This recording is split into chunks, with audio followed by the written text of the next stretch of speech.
Hey guys, and welcome to another episode of TheFadShow. So on today's episode, I'm going to work on replacing the hub axle flanges on my 100 Series Land Cruiser. I'm also just going to give a general overview of the information I've gathered so far as the typical causes of clunks in the 100 Series Land Cruisers, which is robust and reliable as these vehicles are. This seems to be the biggest complaint out there for these vehicles, which if that's your biggest complaint, then you're probably doing all right. So with that, let's roll the intro and get into it.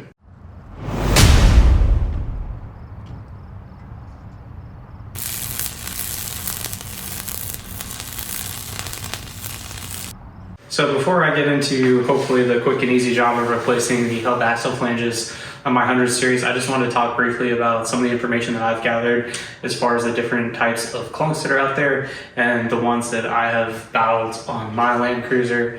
So when I got this car, I honestly didn't even really notice it at first. This car does have 250,000 miles on it. I drive a manual in every other one of my vehicles, so I guess I just wasn't used to driving an automatic and switching it between park and drive and reverse and everything. So I just kind of thought it was how it was supposed to be. But then once I got used to it, I kind of realized how powerful that clunk was, and something didn't seem quite right. So I started investigating it, and I guess I'll just start with probably the most common clunks and what their causes are. I think the most common one from what I've gathered is when going from park to drive or drive to park, and usually that's either caused by your drive shafts needing to be greased in the slip yokes and U-joints. And then second most commonly would be the differential bushings, which if you watched my last video, that's what I replaced. And that definitely, for me, the drive shaft didn't fix that, but replacing the bushings on the differential definitely stopped my park to drive and drive to park clunk. But I still have the clunk when the drivetrain reverses directions, going from drive to reverse or reverse to drive. And the most common cause for that is what I'm going to change today, which is the hub axle flanges. So hopefully that, fingers crossed, will correct my issue. Less commonly, people have issues with U-joints going bad, the actual drive shafts themselves going bad. Some people claim that some suspension bushings in the rear for the suspension arms, that those can wear out and cause clunks. I'm pretty sure mine's coming from the front, so I don't think that's the issue for me. And then I guess kind of even less commonly, people have differential failure and transfer case failure. So really, fingers crossed, hopefully that's not the case for me. If this doesn't correct it for me, I'll probably go the route of changing the U-joints on the drive shaft. And if that doesn't fix it, I guess I'll just live with it. But anyways, with that, let's get into the hub axle flange replacement, which should be pretty easy. Looks like someone has replaced one of my bolts with a non-factory one. I wish I had realized that before I started this job, because I would have bought a bolt.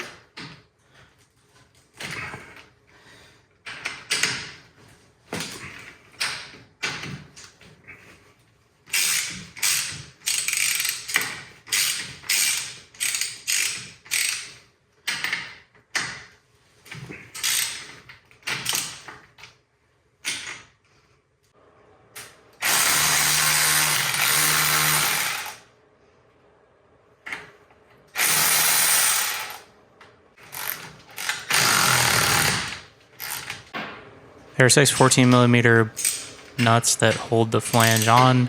Below each nut there is a washer, and below the washer there's a cone washer which centers the flange on the studs. Alright, I'm going to spray all the cone washers and penetrate and just let them soak for a minute. I forgot to remove the dust cap here.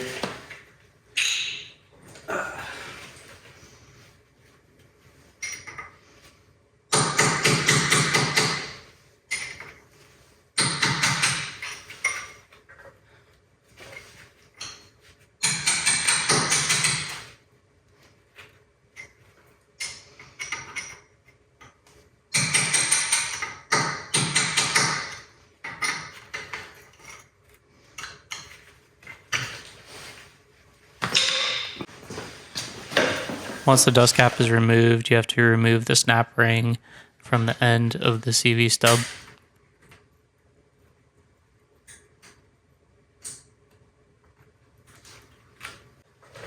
Alright, and the correct tool to remove these cone washers is a brass hammer. I don't have a brass hammer, so I'm using a brass punch with my ball peen hammer and just try and jerk these free.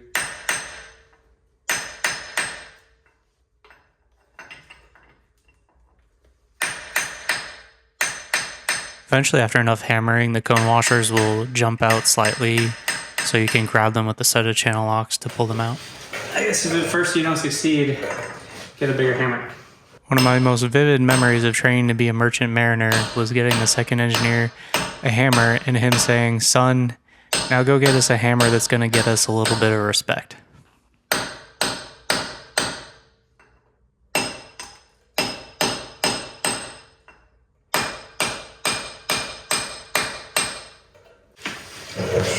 So it appears that channel locks is the answer to getting these cone washers out.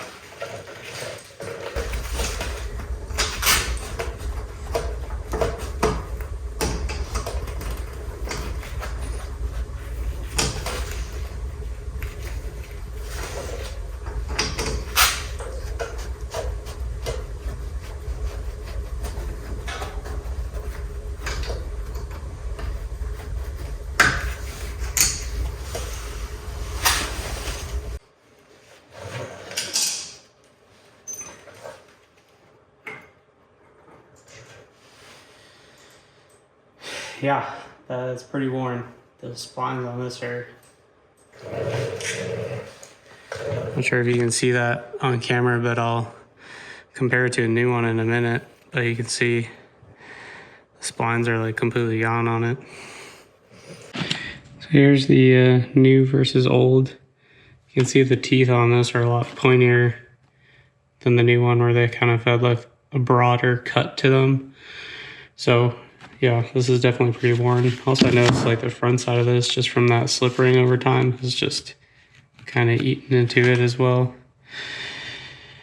So I'm gonna put some grease on here, fresh grease in here, and then put it on the flange. I also have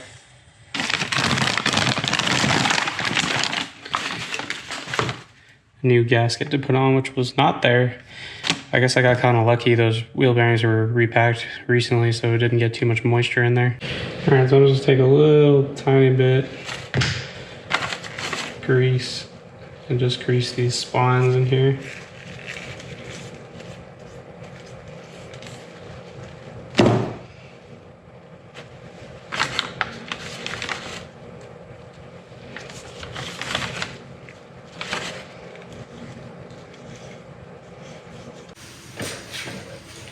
Alright, so I cleaned up the mating surface.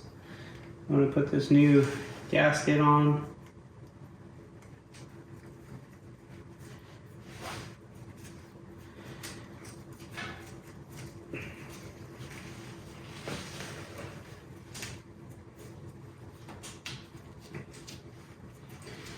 I also did it off camera, but one of my studs was loose, so I put a lock washer, or I locked two nuts together and then drove the stud in, and that's why that's there to hold the wheel from spinning.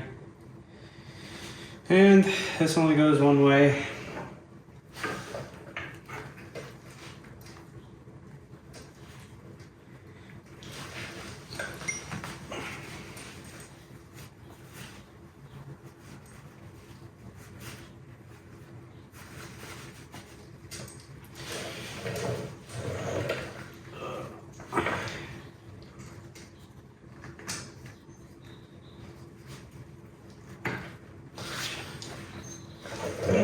And now I'm just putting the cone washers back in.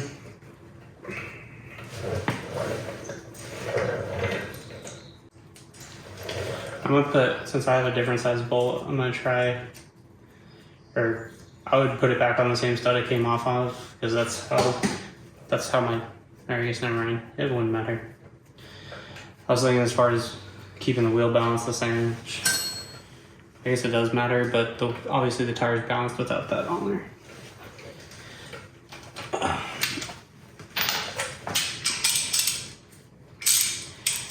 And now I just need to remember to make a mental note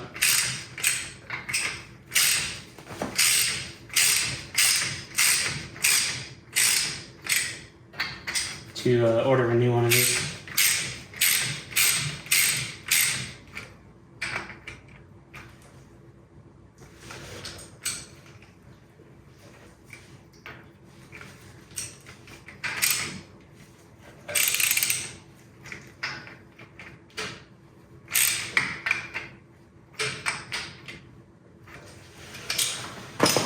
And I'm going to obviously tighten these down. And the star pattern as evenly as possible.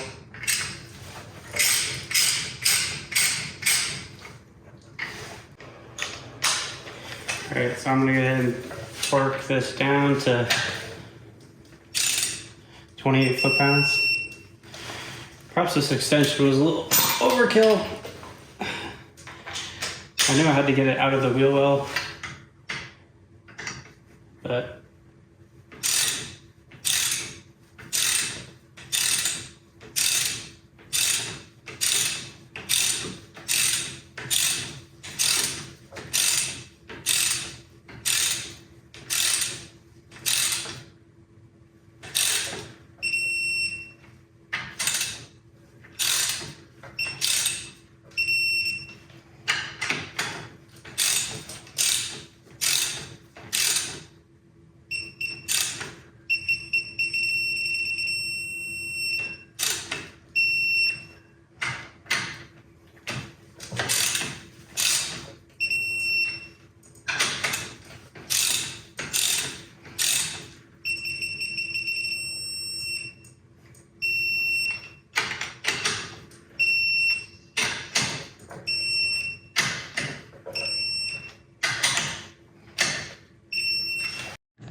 alright, now for the moment of truth.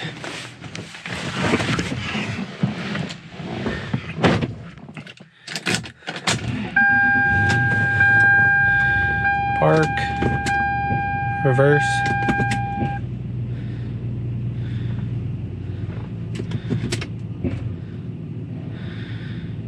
So this is kind of like the diff bushings where I feel like I've gotten part of the problem but not all of the problem, because it feels better but still not 100%. So unfortunately on this video I wasn't able to correct the clunk on my 100 series Land Cruiser, but hopefully this was a good DIY if you need to change your hub axle flanges. It's definitely a pretty simple job that can be done in pretty quick succession with not many tools. The ones that I did not filming I probably finished in maybe 20 minutes, so it's not hard at all. I think I'm onto something though as far as correcting my clunking. It's definitely sounds like the clunk is coming from the front drive shaft, but I think it's just play in the drivetrain that's just the spot where it makes the noise.